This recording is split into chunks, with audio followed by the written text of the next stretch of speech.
नमस्कार मंडळी. आज आपण प्रकाशाच्या एका अद्भुत दुनियेत जाणार आहोत. आता हे शाळेतलं फिजिक्सचं लेक्चर नाहीये, अजिबात नाही. उलट ज्याच्यामुळे आपण हे सगळं जग पाहू शकतो त्या प्रकाशाची एक इंटरेस्टिंग गोष्ट आपण आज समजून घेणार आहोत. चला तर सुरू करूया.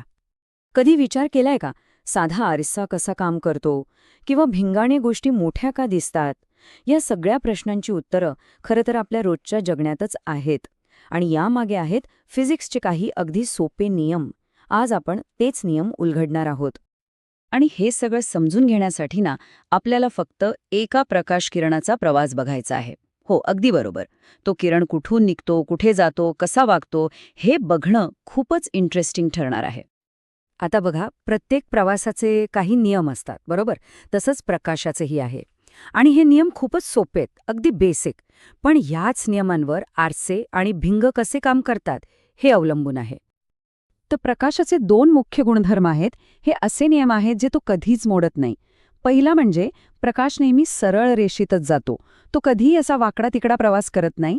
आणि दुसरा म्हणजे मोकळ्या जागेत म्हणजे व्हॅक्यूममध्ये त्याचा वेग नेहमी सारखाच असतो, कधीच बदलत नाही. आणि हा वेग किती आहे माहितीये? तब्बल 3 लाख किलोमीटर्स प्रति सेकंड, म्हणजे 3 × 10⁸ मीटर प्रति सेकंड. अविश्वसनीय आहे नाही का? विचार करा, इतक्या प्रचंड वेगाने प्रवास करणाऱ्या किरणाच्या मार्गात जेव्हा काहीतरी येतं तेव्हाच खरी गंमत सुरू होते. तर जेव्हा प्रकाशाच्या रस्त्यात काहीतरी अडथळा येतो तेव्हा साधारणपणे दोन गोष्टी होऊ शकतात. एक, तो एखाद्या चकचटीत पृष्ठभागावर आदळून परत उसळी घेतो, यालाच आपण परावर्तन किंवा रिफ्लेक्शन म्हणतो. आणि दुसरी शक्यता म्हणजे तो एका पारदर्शक गोष्टीतून दुसऱ्यात जाताना थोडासा वाकतो, याला म्हणतात अपवर्तन किंवा रिफ्रॅक्शन. चला तर मग आधी आपण प्रकाशाच्या या उसळी घेण्याच्या सवयीबद्दल बोलूया, म्हणजे परावर्तन. आणि हे समजून घेण्यासाठी आरशांपेक्षा चांगलं उदाहरण दुसरं कोणतं असणार, बरोबर? परावर्तन म्हणजे काय? अगदी सोपं आहे. Bouncing back of light. म्हणजे प्रकाश किरण जेव्हा एखाद्या आरशासारख्या चकचकीत पृष्ठभागावर आदळतो तेव्हा तो तिथून उसळी मारून परत फिरतो, बस. यालाच परावर्तन म्हणतात. आता आरशांमध्ये मुख्यत्वे दोन प्रकार आहेत. पहिला आहे अंतर्वक्र आरसा. याचं नाव लक्षात ठेवायला सोपं आहे. याचा पृष्ठभाग आतल्या बाजूला वक्र असतो, जसा एखादा खड्डा किंवा गुहा, केव. हा प्रकाश किरणांना एकत्र आणतो. आणि दुसरा आहे बहिर्वक्र आरसा, ज्याचा पृष्ठभाग बाहेरच्या बाजूला फुगलेला असतो. हा प्रकाश किरणांना विखुरतो, म्हणजे पसरवतो. आता ह्या आरशांवरून प्रकाश कसा उसळी घेतो हे समजायला अवघड वाटू शकतं, पण त्यासाठी फक्त 3 सोपे नियम आहेत.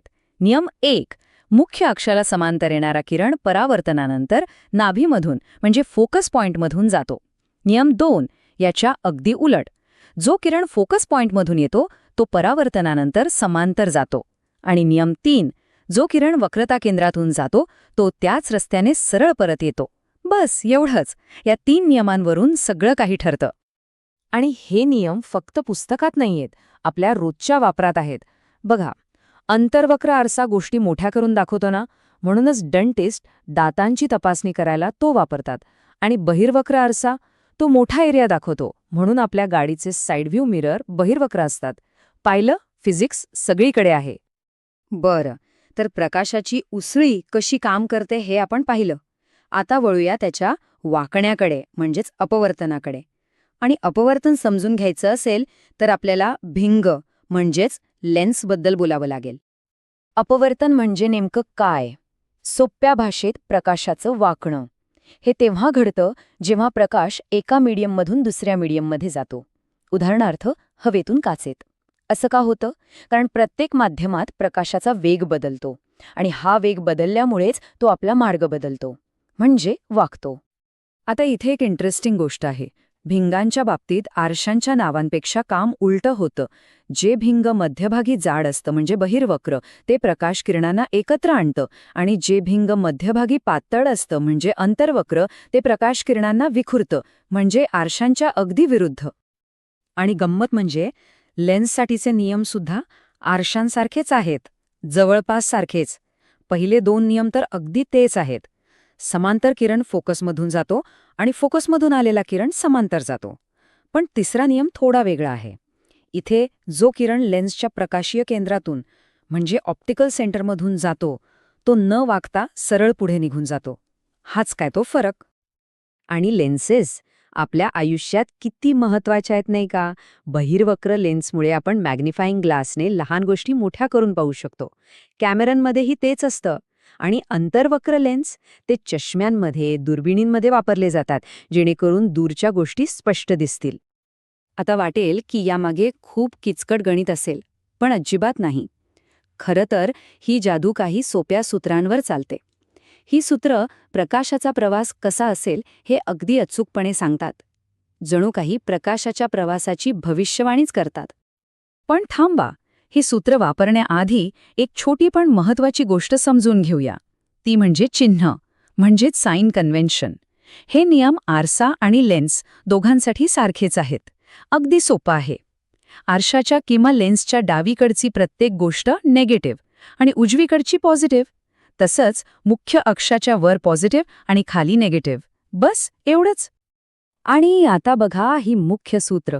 आरशाचं सूत्र आणि लेन्सचं सूत्र जवळपास एकसारखेच दिसतात नाही का?